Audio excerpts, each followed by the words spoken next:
So yeah, Apple is minimalistic, but at the same time, in their website, they use lots of color. If you scroll down, they use lots of color as well. So earlier, I remember, if you remember those Apple websites, which were like Web 2.0 with Yeah. glossy, like light gray, they didn't use much colors at that time, only in iPod page or something. But now they have started using lots of colors. Do you think, that's a shift? They see that people associate lots of colors with them? I think so. I think they still stay very rooted in simplicity. So, even on their website, just their kind of layout and the way that they present information, it's still using that simplicity of design. But yes, I think I think because they are quite a neutral brand, they are able to inject more color into other things. So, for example, they have those annual events where, they go up on the stage and they reveal the next big thing and they reveal, the next big product. And, I've noticed that over time they've injected, a rainbow of colors. There's multiple colors in there and it feels really bright and vibrant.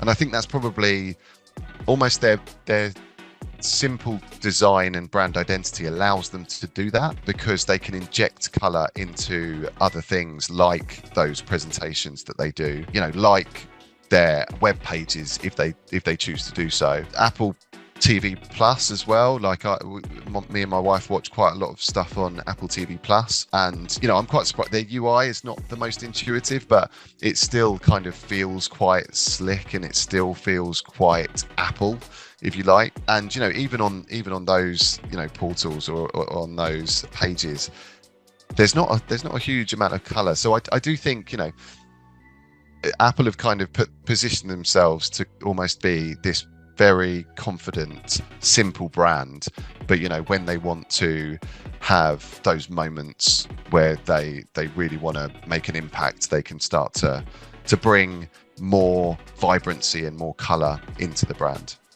Yeah, I think it all started with when they came out with Apple Watches page, and they put lots of colors because there were lots of straps in those Yeah. watches, and eventually they started using it in other pages, if I can remember correctly.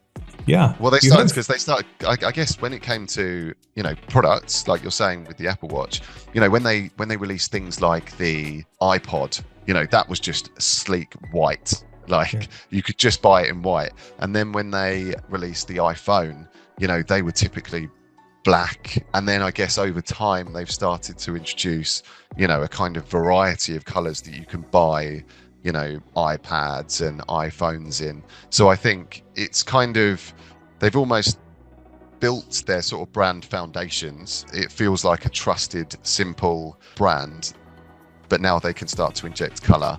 And, I guess it kind of helps talking to the youth of today that, want that variety and kind of don't want to just either pick black or white. They want to have a choice. So yeah,